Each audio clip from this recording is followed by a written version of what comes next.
Hei, nyt on taas uusi työ esiteltävinä.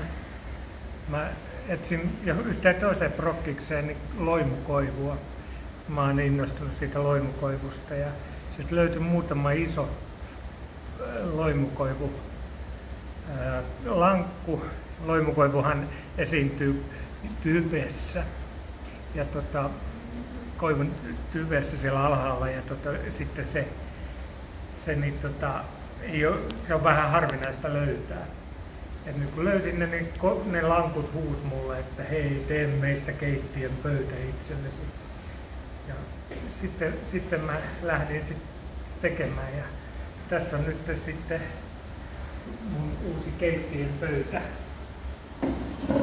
Mä valitsin, että siihen meidän pilaan se sopii paremmin tämmönen soikeen muoto.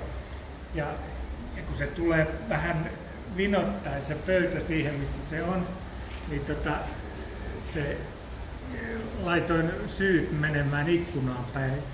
Ja siinä nyt näkyy sen loimu, mikä nyt koivussa on joskus.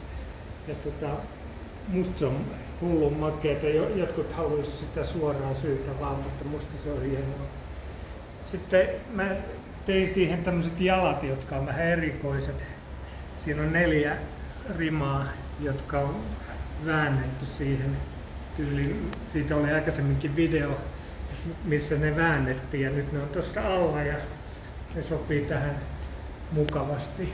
Ja tässä on nyt sitten tämmönen pilvenpiirtäjä, joka kannattelee pilveä täällä päällä. Ja semmoinen kokonaisuus tällä kertaa.